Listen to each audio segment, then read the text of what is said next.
Hello, and welcome to this special episode of the Unauthorized History of the Pacific War podcast. My name is Seth Paradin, historian and deputy director here at the Mississippi Armed Forces Museum at Camp Shelby.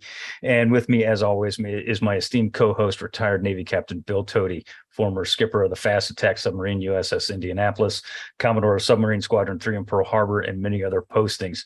How you doing today, Bill? I'm doing wonderful, Seth. How are you? I'm doing great. I'm doing fantastic. We're going to get into a little more depth on Fleet Admiral Chester W. Nimitz today. We got some things we want to kind of dive into the man. He was an intriguing character and easily the most influential character in the Pacific War. And seeing as how this podcast is about the Pacific War, we want to talk as much as we can about Admiral Nimitz and little one-offs like this. And this might not be the only one that we do like this, however. But, Bill, Nimitz was, we've already done an episode on Nimitz with Admiral James Stavridis, and we got into some of the higher level intricacies of his command and his leadership style. Mm-hmm. But let's talk about the man a little bit. What kind of a guy was he? Where did he come from? What were his roots before he got into the role of SINCPAC? What kind of a guy was Nimitz? Well, the truth is he had a very hard scrabble life as a youth. His dad died before he was born. So his mom was, trying to raise him. His grandfather was a hotelier who had been a German immigrant who'd actually been in the Merchant Marine in Germany for a while and kind of gave him the love of the sea. And the hotel that his grandfather built in Fredericksburg, Texas, was built to mimic the look of a cutter bow of a ship. It's kind of an interesting place to visit. And people say, well, Nimitz grew up there in Fredericksburg. Actually, he didn't, because his mother remarried. And when he was a child, less than 10 years old, his mother and his stepfather and he moved to a kind of a bed and breakfast kind of place in Kerrville, Texas. So he moved away from Fredericksburg to Kerrville. And I think that's what he would have thought of as his hometown later in life, was Kerrville, not Fredericksburg. But they're not far from each other. And he was a very ambitious boy and actually wanted to go to West Point, not Annapolis. And when he didn't get accepted to West Point, he worked really, really hard to pass the entrance examination for Annapolis. His grandfather really thought the Navy was better than the Army anyway. And of course, got accepted into Annapolis and did reasonably well at Annapolis. He didn't hit it out of the park, wasn't first in his class or anything like that, but he did reasonably well. Graduated as a passed midshipman, which is what folks were when they graduated in those days. Then was promoted to ensign, transferred into command a gunboat slant destroyer in the early 1906 timeframe, 7 out of the Philippines, and actually ran his ship aground while in command of that. Of Decatur was the ship. Inauspicious starts. No, not at all. He was court-martialed. Right. But he recovered. And really, I think that seed was planted in his brain of somebody who went through this terrible event in his career and was given a second chance. And throughout his career, he made a habit of giving people a second chance. And Mark Mitcher is one of the greatest examples of that. Mark Mitcher did not, in the Battle of Midway, did not, provide a glorious, representation of himself and under Spruance, and in fact was kind of sidelined, put on the bench after the battle. It was both Spruance and Nimitz were pretty sure that Mitcher didn't tell the truth. He didn't. Yeah, because he didn't, right? And that's pretty serious. I mean, that's fireable offense for a naval officer. And, of course, when I was at the academy, the honor code was front and center in behaviors that's expected of a naval officer. And Mark Mitcher did not exhibit, behavior consistent with the honor code as a captain during the Battle of Midway.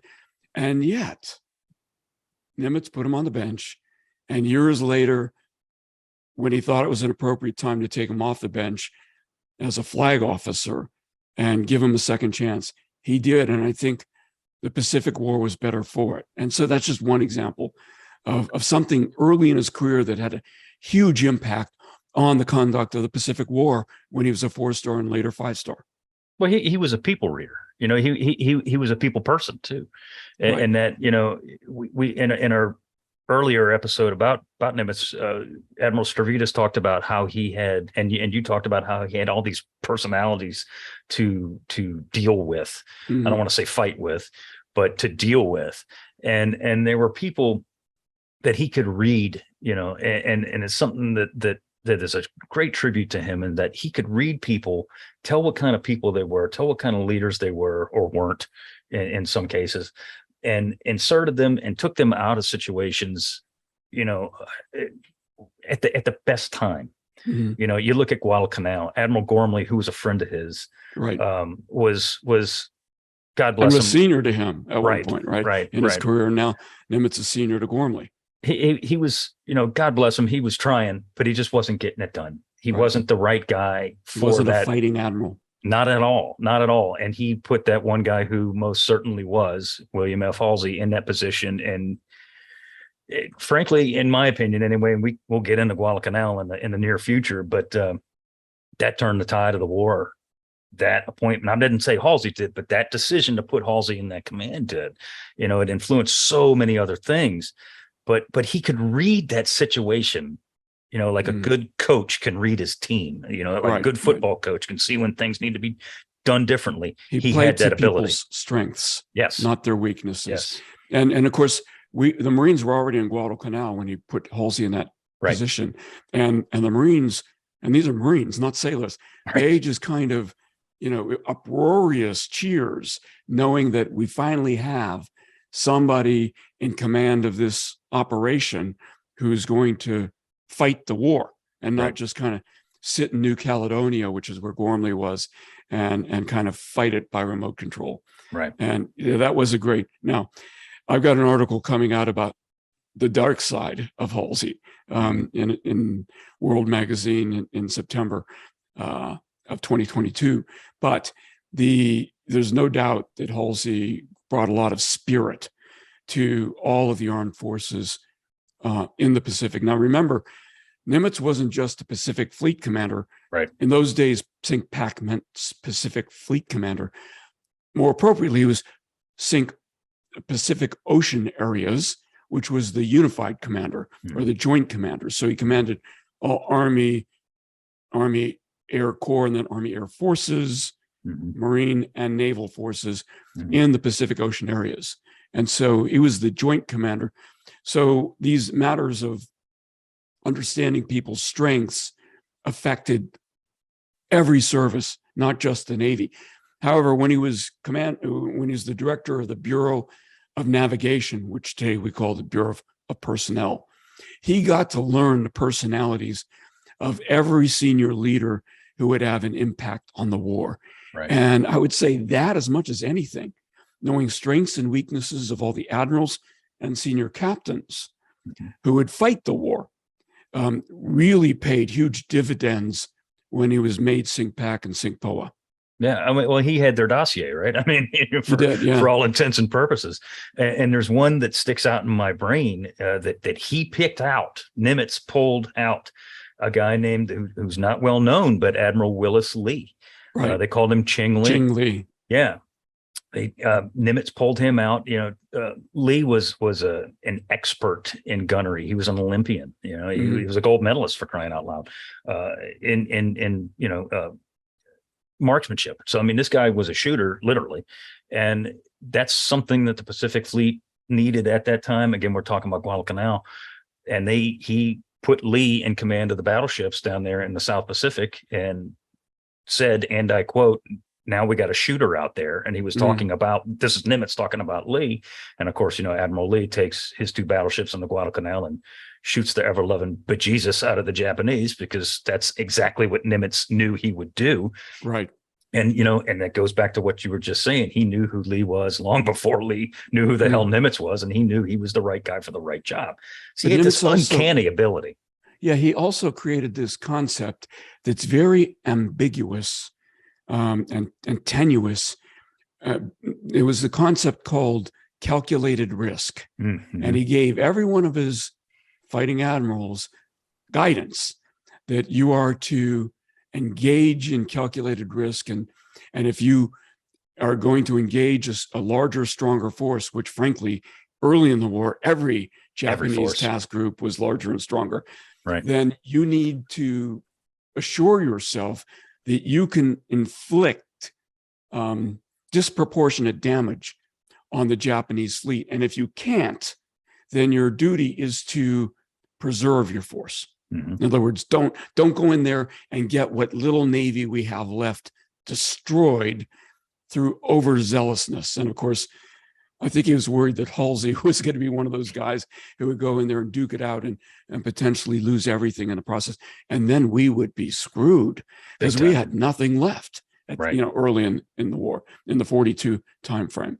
And that's something too that can't be understated when it comes to Admiral Nimitz is his awareness of the strengths and at that time 41, 42, or let's just say 42 weaknesses of the United States Navy in the Pacific. When people think, oh, Pearl Harbor, we lose the 8 battle wagons. Well, we don't necessarily lose them all, but there's significant damage done to the surface force, and all we really have is the carriers and the subs, and that is very true. So right. I mean, but he knew where to deploy his people, or his forces, I should say, at the right time, and how much and how little, or depending on the case, as the case dial may up, be. dial down. Yeah, and he knew he's getting all this pressure from Admiral King to, and this is 42, this is like January, early February, to go and hit the Japanese wherever he can, deploy the battleships and all this other stuff, which is ludicrous because he couldn't. Too slow, not enough fuel. Right. And the only thing we had were the carriers, and Nimitz was fully aware of that. And he had to be very, very choosy where he put them and when he put them out there and for how long. And he did that, and he left it. Not only did he leave it up to his commanders, but he was the one that made say, okay, we'll hit this now, and no, we'll hit this later, and we'll do this then, but we're not going to do this because we don't have the men, or we don't have the ships or the oil or whatever it may be. And he was aware. I mean, he wrote to his wife, and I think it was January, and he said, "I'll be lucky if I last 6 months in this job." Mm-hmm. So he knew how tenuous the fleet was and his position was, and then he took that huge chance by betting on some dude named Joe Rochefort and his team, and decided to engage the Japanese fleet at the Battle of Midway. And if that did not turn out the way it did, and it's probably a 1 in 20 chance that we would prevail at Midway. That we were outgunned, outmanned. They had better tactics, they had better pilots, they had better everything than we did. And not only would he have gone down if we didn't prevail at Midway, Spruance would have gone down, another one of our fighting admirals that helped us win the war. Fletcher. And we would have lost what little fleet we had left. Oh yeah. And I mean, he staked his entire career on that. And, when you're talking about a naval officer's career in the midst of, the largest war this country's ever fought, it's a small, minuscule thing. But what I think people need to understand is it was his career, but it was the flow of the war. It was the course of the war at that point, and get into Midway and we talk about, what all the, the intricacies and if it's the turning point and all this other jazz.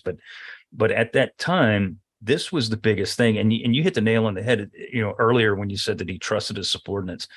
He believed in intelligence. And you said that the Japanese had better everything than we did. The one thing they did not have better than we did was intelligence. We had that naval intelligence, the cryptanalysts that stationed Hypo and Joe Rochefort that were able to break that code and inform Nimitz. And Nimitz had the stones to believe what Rochefort and his people had been reading and presented to him, and he bet the house on it, and he won. Oh yeah. One of the things that occurs to me, because Seth, I've mentioned this to you before, but I occupied the very same office, and when I say office, I mean room, that Admiral Kimmel did, and Admiral Nimitz did early in the war. So Kimmel during the Pearl Harbor attack, and Nimitz until August of 42, was operating out of my office when I was Commodore of Submarine Squadron 3 in Pearl Harbor. And so, I've thought about him for decades. And, since the academy, since I was a plebe, because my textbook was co-written by Admiral Nimitz and my professor, E.B. Potter. But the point of what really grips me is you see this man, white-haired. He was missing half his teeth because of the dental practices of the day. If you had any problems, they would pull your teeth. He had gold tooth up front, which is why you never see a photo of him smiling. In fact, he's on a cover photo of Life magazine, and there's a little tiny glint of that gold tooth you could see. And he was very upset. I have a copy of that magazine. He was very upset about the fact you could kind of see a little hint of that gold tooth. But he looked old. Right. He was 10 years younger than I am today when he took command of the fleet. And it's like, now he was an exercise fanatic, as was Spruance. Yeah. He would walk miles in the morning before breakfast. And so they had that in a favor. And of course, medicine wasn't what it is today. So, there's no excuse. I have no excuse for not being in better shape 10 years in my 60s than he was in his 50s. But really, he commanded the greatest fleet the world has ever known. And he did it with magnificence, effectiveness, and aplomb. And, I don't think the Navy will ever see an admiral like Nimitz again. Now, I hope I'm wrong, but I wonder today, and I don't know many. I've been retired from the Navy for 15 years and long enough that I'm not sure I know many of the active duty admirals that are still in the Navy today. But I hope that the country has produced fighting admirals, the likes of which we saw in World War II, in the Pacific War, because, if the world seems to be, heat seems to be brewing in the Pacific today, and God help us if we don't have another Nimitz, another Halsey, another Spruance. I should have said those two in the opposite order. Another Spruance, another Halsey, and all these other great admirals that performed so magnificently in that war. Oh yeah, yeah, and I mean, but it all starts at the top, and he was the right man in the right place at the right time, and you got to give credit to old FDR too, because he knew it. He handpicked Nimitz and said, well, get his ass out there. There's a huge difference, though. FDR made it his business to know the strengths and weaknesses of his senior military officers. Do we have any confidence that any president in the last 40 years has done that, right? So when he went to Frank Knox, who was Secretary of the Navy, and he said, tell Nimitz to get the hell out to Pearl and stay there until the war is won. Right. He wasn't wondering, tell me about all these admirals and who we should send out to the Pacific. He knew them well enough to know who the right guy was to send out to Pearl Harbor. And, same thing with his generals. When Marshall might have been the right guy to go to Europe and commanded that, but he knew, General Marshall, I need you here. Right. And that guy Eisenhower, he's pretty good, isn't he? That's the guy who we should put in charge out there. And again, the right guy. And if it had been another president, it would have been Wilson. Right. Things could have gone the first Roosevelt, maybe Teddy Roosevelt knew his military commanders well too. But if it had been Wilson or any of the presidents between Roosevelt and Roosevelt, right? God knows how this war would have gone. Well, it's something too that a lot of people probably don't know is that he actually tried to get Nimitz in command of the Pacific Fleet before, a year earlier, right? Yeah. He'd offered it to him, and Nimitz turned it down. He didn't there were order 50 him. admirals who were more senior than him, and one of them should get it before he did. Yeah, so that's right. He could have been, he could have been in that position of Husband Kimmel very easily. On December 7th. On December 7th, yeah. Exactly. And then he would have been the guy fired. Right. Or maybe not. But anyway, maybe he wouldn't fall into the trap that Kimmel fell into. And then we're getting back into our episode on Pearl Harbor, where we debated whether it was right or wrong to fire Kimmel. Right. And the same logic would apply to Nimitz if he had been the Pacific Fleet commander on December 7th, but he wasn't. Right. And the country is better off for the fact that he was the guy that was sent out there at the end of December. The country's better off for it. The Navy's better off for it. And frankly, probably so are the Japanese. That might raise a few eyebrows when I just said that, but it's probably the truth. Because, and as our program continues to develop as we go through the years of the war, we'll talk about some of those islands that we hit, Peleliu and Guadalcanal, Tarawa, and on and on and on and on and on. And we'll talk about some of the islands that we didn't hit. And the reason for that, of course, is because of the strategy that Chester W. Nimitz basically, came up with, which of course is the island hopping Central Pacific Drive. And that's, it saved a lot of lives. It cost a lot of lives for sure on both sides, but it also saved a lot of lives. It did because it aided the defeat of Japan in the most economic way manner, possible. Yeah. And, our episode on Nimitz that we did with Admiral Stavridis was wonderful. As a retired 4-star, he could provide a perspective that neither of us could. No. And so it was wonderful. But every conversation we have in the unauthorized history of the Pacific War is going to revolve around this dude who ran the Pacific War, and that's just Chester Nimitz. Exactly. And so it was right that we had a second episode on him.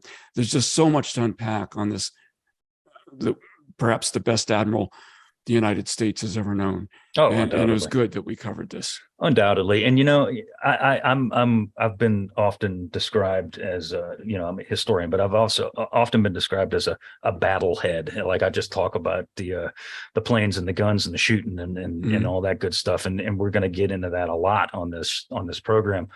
But it's imperative that we talked about the leadership that affects everything that happened before and after. And that was, of course, Douglas MacArthur and Admiral Chester W. Nimitz, because those are the two big ones in the entire war. And it's imperative that people understand both who these people were, how they made their decisions, and why they made their decisions, because they, as you said, they literally affect every single thing that happens from the time of December 7th until Tokyo Bay in 45.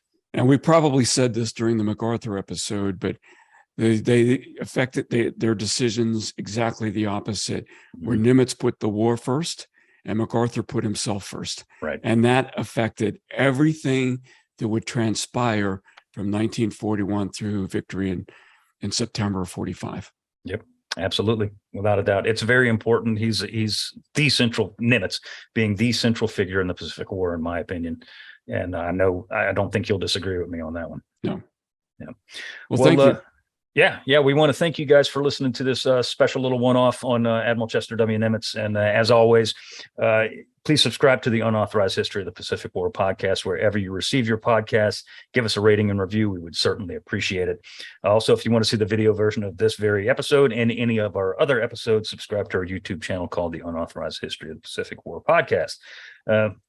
If you have a question, comment, or suggestion, which we always welcome, send us an email at unauthorizedpacificpodcast@gmail.com. And once again, want to thank you guys very much for listening to us. My name is Seth Paradin. Bill. And I'm Bill Tody. See you next week.